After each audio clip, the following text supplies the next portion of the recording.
Hey guys, my name is Peter Roman. I'm looking for funding to build this cool drone car that I designed in engineering school for my capstone as a senior at NJIT, New Jersey Institute of Technology.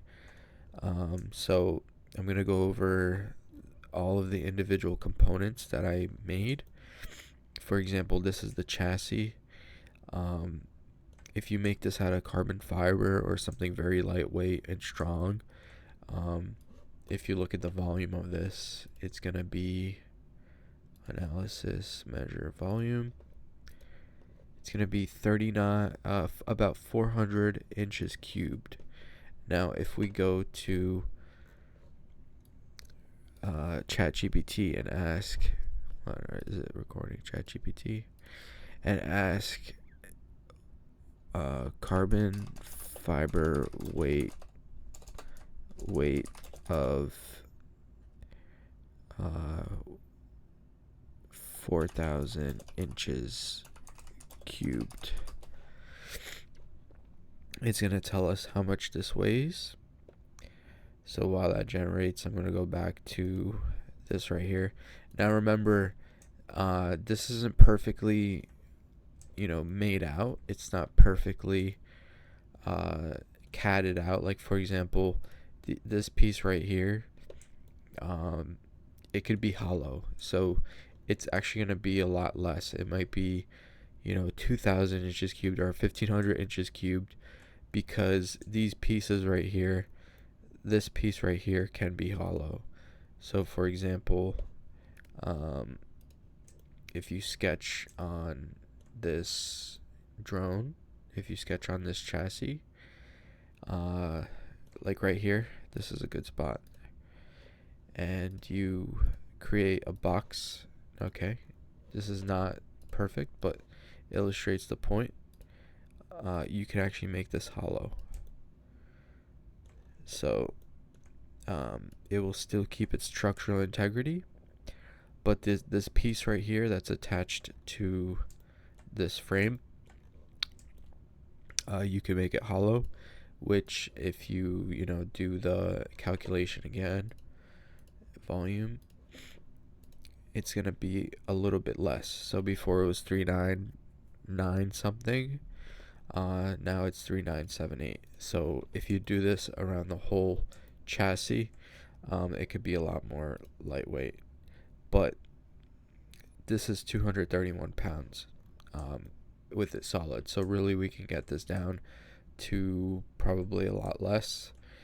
I'm thinking maybe 150 pounds for this frame.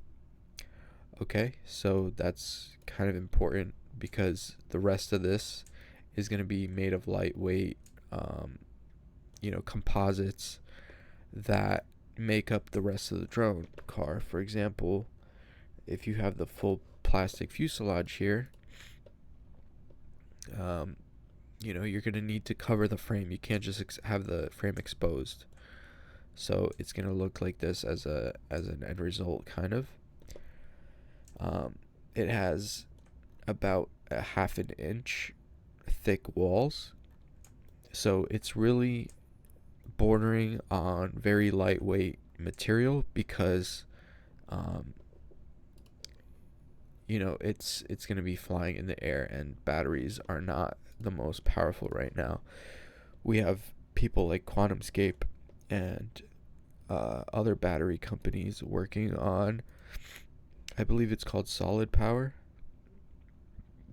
They're working on solid state batteries, so eventually we'll be able to get longer flight times for heavier drones and more power on batteries. But for now, we're using very lightweight materials. And of course, I'm an architect. When it comes to design, I made this myself with respect to how I think a flying car should look and feel. It's a single passenger, and it has a steering wheel as well as pedals. So, it's going to feel like flying. It's going to feel like driving a car in the air. I don't want, those joysticks that people use, like Jetson 1 Aero. um, and other companies, I want it to feel like driving a car. So the steering wheel, which is this right here, will be will control the yaw and roll.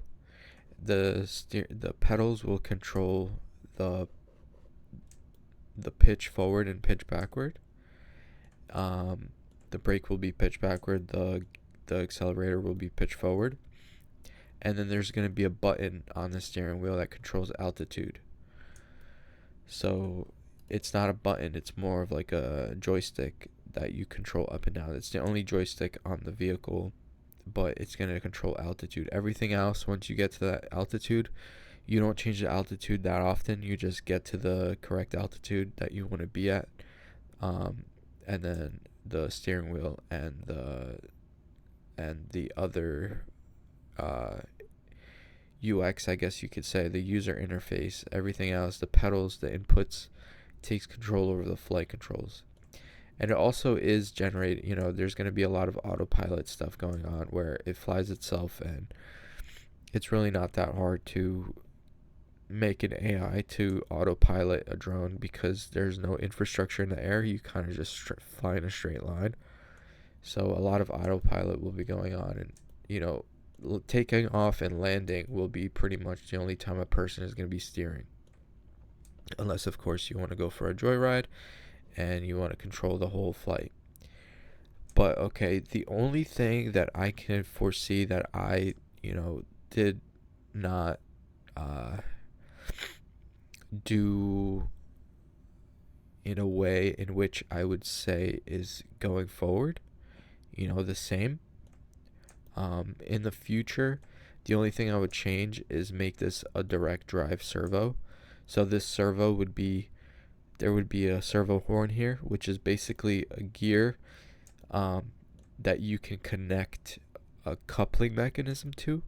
So this drive shaft mechanism would be connected to the servo, and you wouldn't have a gear mechanism to control the tilt. I wanted to minimize the amount of servos in a we have to see, because this whole servo mechanism is a whole project in and of itself. I kind of did this to demonstrate the just very quickly. There's different ways of doing it, whether we use one servo for each arm or two servos. um that's something that I would need a team to consult with, and uh I can't do this myself. This is a whole project that probably will take 100 people to really perfect, over time. um but the first iteration is going to probably have two servos with a drive shaft mechanism controlling each arm. So these propeller cages are going to be lightweight as well. They have aluminum in it. So if you take a look at the cage here, this cage, which is this thruster cage, and then you get rid of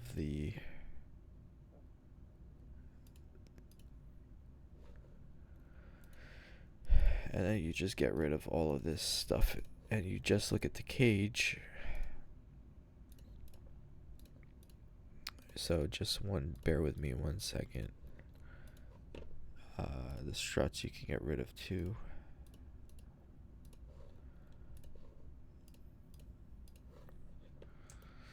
And then the fin you could get rid of. So this is kind of the whole gist of the chassis frame, which is going to make up the bulk of the weight.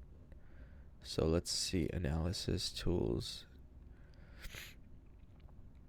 volume. So this is 50 inches cubed. Actually, I don't think that's correct. I think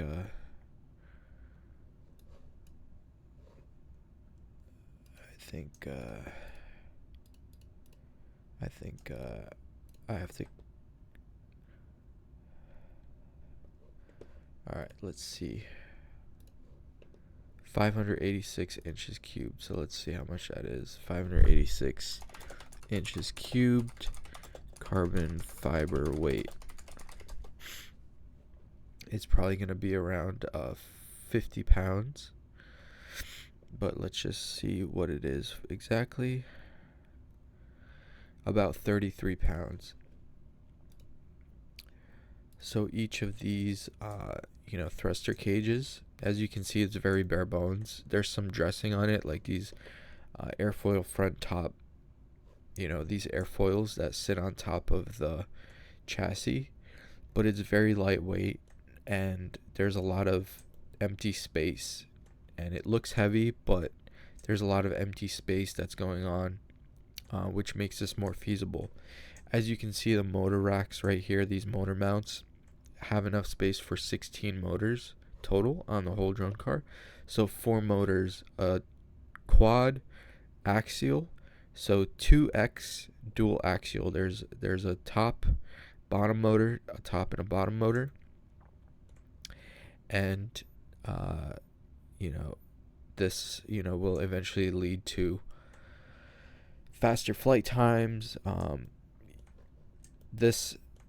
This tilt rotor mechanism that allows us kind of, I would say, this drone that would probably weigh around 500 pounds plus a payload, so 700 pounds.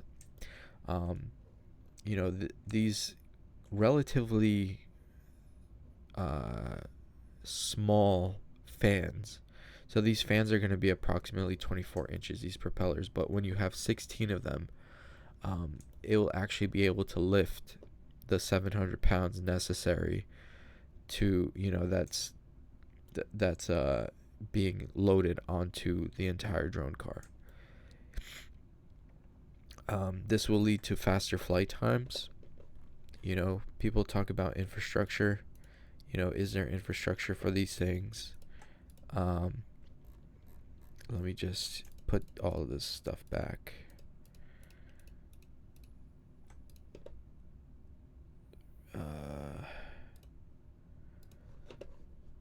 People talk about the infrastructure for these drone cars, and one way to sort of address the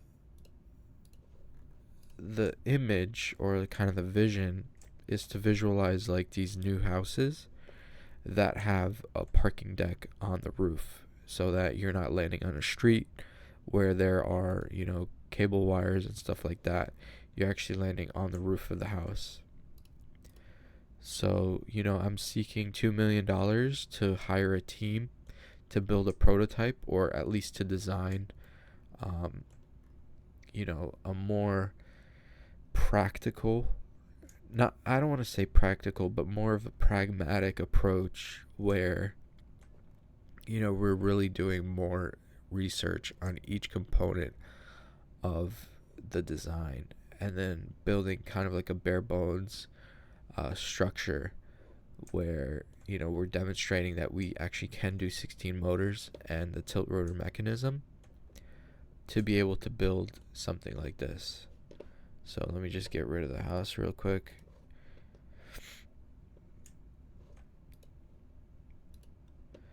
Alright, so I'm going to leave you guys with a quote from Alan Kay.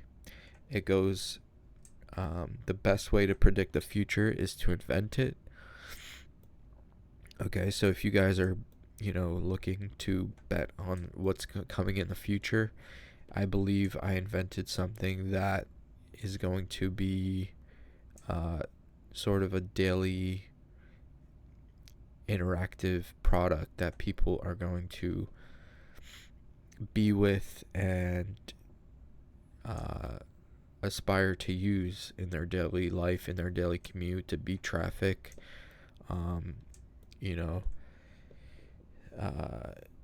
We talk about sustainability a lot, having batteries that are used in a way that are different from what we're using right now, which is gasoline engines. Yeah, we have electric vehicles. We're done that. But what's after electric vehicles? Electric road vehicles. it's going to be flying cars. So if you want to get early on the investment, we're seeking $2 million to build a rock solid prototype with very robust materials, very durable, high performance, heavy duty materials that will make this work. So you can email me, peter@lorenzmotors.com. Reach out to me on my socials. You can direct message me or leave a donation with a comment. Or you can donation on, what's it called?